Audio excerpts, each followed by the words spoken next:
안녕하세요. 인생컨닝 박종용 변호사입니다. 네, 오늘은 돈 이야기를 하려고 하는데 제가 사례에서 항상 돈이 항상 주요 소재죠. 저는 이렇게 생각을 해요. 이제 잘못된 사고 습관으로 인해서 가난해지는 사람들도 있다. 환경의 중요성도 가끔 말씀드리지만 사실 가난에서 벗어나지 못하는 케이스들은 대부분 정말로 몸이 아프고 이런 케이스가 아니라고 하면은 잘못된 주변에서 들은 지식들, 문화, 사고 습관에 의해서 그런 경우가 많다라는 거를 경험적으로 많이 느끼고 있어서 오늘은 점점 가난해지는 사람들이 가지고 있는 습관적인 사고에 대해서 조금 말씀드려보려고 합니다. 저도 사회생활을 하다 보면 많은 사람을 만나고 또 일을 하다 보면 또 많은 사람을 만나요. 특히 사건으로 만나는 경우에 부자분들도 있고 또 어려운 분들도 있습니다. 형사사건에 있어서나 강제집행 사건이나 회생파산 같은 것을 하다 보면은 이제 경제적으로 어려운 분들을 많이 만나게 되는데요. 확실히 부자분들과 가난한 분들의 어떤 세상을 바라보는 관점이나 이 사고방식의 차이가 있음을 많이 느끼게 되는 것 같아요. 누가 좋다 나쁘다를 좀 떠나서 기본적으로 어떤 사고를 했을 때 가난해질 가능성이 높은지에 대해서 말씀을 드립니다. 물론 또 이제 사전에 얘기를 하자면 대부분 어려운 상황에 있으신 분들이 다 잘못 사고해서 그렇다 그렇게는 말하는 건 아니에요. 사회 구조적인 문제 때문에 가난해지신 분들도 있습니다. 다만 제가 그래도 믿는 거는 마인드셋만 바꾸어도 적어도 부자는 아니더라도 가난해지는 길은 피할 수 있다 이렇게 생각을 하고 있어서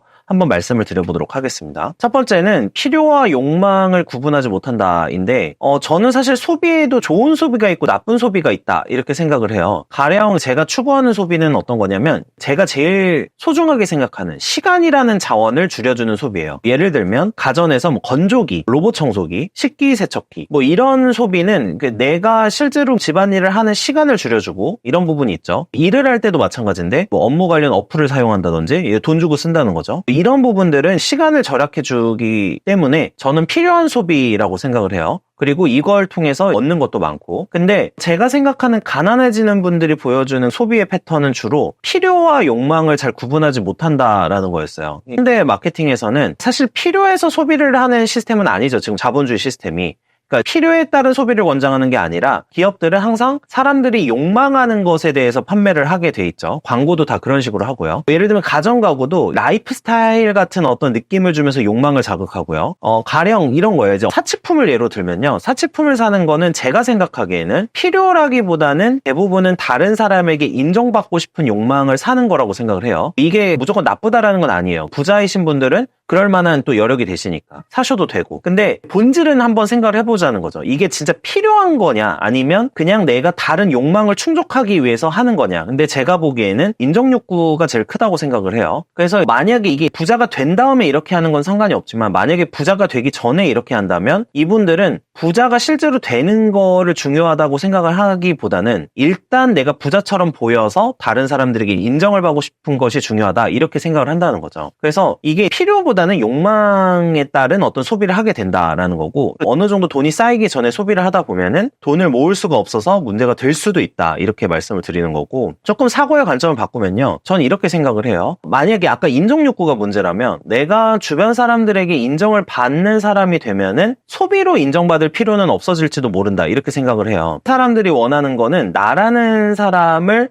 다른 사람들이 좋게 봐주는 것일지도 모르니까. 또 다른 예로는 아까 반려동물 예로 들면은 외로움을 해결할 수 있다면 반대로 소비를 줄일 수 있게 되겠구나. 근데 외로움을 해결하는 방식이 반려동물일 필요는 없는 거죠. 그러니까 다른 어떤 방식을 고민해도 가능할 수도 있으니까. 그래서 저는 이런 방식으로 생각을 해본다면 내가 부족한 게 소비가 아니라 실제로는 다른 욕망이 충족되지 않은 것일 수도 있다 생각을 합니다. 근데 제가 생각하는 문제점은 이런 필요와 욕망에 대한 구분을 잘 못하시는 분들이 꽤 많다. 그래서 합리적인 소비가 어려워지는 부분이 있다 이렇게 생각을 하고요. 두 번째는 작은 돈을 무시한다라는 건데 제가 마통론 영상이나 이제 다른 영상에서도 습관적으로 택시를 타는 거, 그러니까 습관적으로 배달 음식을 시키는 거 이런 게 돈이 새게 되는 원인이라고 제가 말씀을 드린 적이 있었어요. 그리고 배우자의 경제관념 볼 때도 이런 부분들을 확인해 보면 굉장히 좋다 이렇게 말씀을 드린 적이 있는데 제 주변에 알고 있는 어떤 분을 말씀드리면은 이분은 출근을 하는데 이제 지하철을 타고 일단 출근을 해요. 역에서 내려서 회사까지 거리가 조금 돼요. 애매한 거리예요. 이 걸어서 갈 수도 있는 거리인데 항상 지하철에서 내린 후에 다시 택시를 타요. 그래서 왜 맨날 택시를 타냐, 사건 같은 거 하다 보면 이렇게 택시를 많이 타시는 분들 많이 발견하게 되거든요. 그래서 이런 걸 여쭤보면은 지각을 안 하려고 택시를 탄다 이렇게 말씀을 하세요. 그리고 하나 더 덧붙이는 게 택시비가 얼마나 한다고 꼭 아껴야 되냐 이렇게 말씀을 하시는 분들이 있어요. 근데 제가 생각하는 원래 본질적인 문제점은 조금 더 일찍 출근을 했으면 사실 택시를 타지 않아도 됐었던 거죠. 그러니까 이게 고쳐지지 않는 이유는 이미 이 분이 택시를 타는 것에 생활 습관이 맞춰졌기 때문이에요. 그러니까 택시를 타면은 짧은 거리라도 기본 5,000원 나오죠. 이걸 왕복하면 하루에 10,000원이 돼요. 그리고 여기에 지하철 비용까지 생각하면은 교통비로만 15,000원, 20,000원 이렇게 쓰게 될 수가 있는데 한 달이면 이게 15,000원 기준으로 45만 원이죠. 보통 250만 원 정도 버는 직장인들이 교통비로만 이 금액을 쓰면은 모을 수 있는 돈이 줄어드는 거죠. 또 다른 예로 하나 더 있어요. 배달 음식이 있는데 생활 습관이 배달 음식을 시켜서 먹는 거에 적응돼 버리는 거죠. 가끔 고딩엄빠 이런 거 방송 보면 이런 모습들이 자주 나오는데 이렇게 하다 보면은 내가 재료를 사서 요리해 먹기는 점점 힘들어져요. 왜냐면 생활 습관이 이제 굳어져 버리니까. 그래서 저는 가끔 이거를 뭐라고 얘기하냐면 편리함의 저주라고 해요. 회사 입장에서는 상대방에게 편리함을 제공해서 돈을 버는 거고, 반대로 돈을 모으려고 하는 사람 입장에서는 편리함 때문에 계속해서 소비 지출이 늘어나는 거죠. 예를 들어서 이렇게 계속 배달 음식을 시켜 먹으면은 요리를 안 해도 되고 맛있는 음식이 문 앞에 배달이 되죠. 점점 가난해지시는 분들이 습관을 보면은 이런 소비를 많이 하는 경우가 많다라는 건데, 처음에는 아까 얘처럼 작은 돈이라고 생각을 해요. 한두 번 사 먹을 땐 작은 돈이 맞거든요. 택시도 한두 번 탈 수는 있죠. 작은 돈이라고 해서 신경을 쓰지 않고 있다가 이게 한두 번 계속 반복이 되기 시작을 하면은 몸에 익어버리죠. 그래서 한 달에 생활하면서 소비하는 기본 지출이 늘어나게 된다는 거예요. 작은 돈으로 시작한 소비가 습관이 되고, 이 습관이 되면은 당연히 고정 지출이 늘어나면서 악순환이 반복이 된다는 거고, 그러니까 건강을 생각하더라도 배달 음식으로 예를 들면 집밥이 나올 수 있고, 또 건강을 생각하더라도 택시보다는 조금 적정한 거리면 걸어서 다니는 게 건강에는 훨씬 더 효과적일지도 모른다, 이렇게 생각을 한다는 거죠. 세 번째는 학습의 중요성에 대한 인식이 떨어진다는 건데, 제가 최근에 어떤 책을 보고 연구를 본 게 있었어요. 고가주택 단지가 있고 저가주택 단지를 이렇게 비교 분석한 연구가 있었는데, 이 연구에서 저가주택 단지가 기본적으로 공공도서관이나 이런 부분에 대한 접근성이 떨어진다라고 한 연구를 봤어요. 그래서 제가 느끼는 게 있었는데, 저를 포함해서 인간 모두가 가진 한계가 있는데 인간은 항상 아는 만큼 보인다라는 거였어요. 예를 들면 어떤 세상에 돈 버는 방법이 100가지가 있으면은 이거를 다 알 수는 없겠죠. 실천할 수도 없고. 근데 이 방법을 몇 가지를 아느냐에 따라서 그 사람이 살려고 하는 전략이 달라진다고 생각해요. 그래서 결국에는 뭘 공부하고 듣느냐에 따라서 그 사람이 살아가는 삶의 방식이 달라질 수밖에 없는 거죠. 이게 여기서 학습이라는 거는 아까 말씀드렸다시피 듣는 거, 공부하는 거 다 포함이에요. 책을 통해서만 얻어야 되는 건 아닌데, 예를 들면 돈에 대해서 책이든 경제 신문이든 유튜브든 아니면 주변 사람들의 어떤 이야기든 이런 부분에 대해서 공부를 하지 않으면 내가 갈 수 있는 전략 자체를 설계할 수가 없어요. 그리고 어떻게 살아야 될지에 대해서 모르는 거죠. 돈에 대해서 이야기를 자주 하시는 분들일수록 돈에 더 가까운 사람들이 많은 척. 예를 들면 부동산을 공부를 한다면 부동산 법도 공부해야 되고, 대출받는 법도 공부해야 되고, 여러 가지 할 게 많잖아요. 부동산을 자산 전략으로 쓸 때 유리한 거고, 안 쓰시는 분들은 주식 공부를 할 수도 있고 비트코인 공부를 할 수도 있고 여러 가지가 있겠지만, 어쨌든 확연히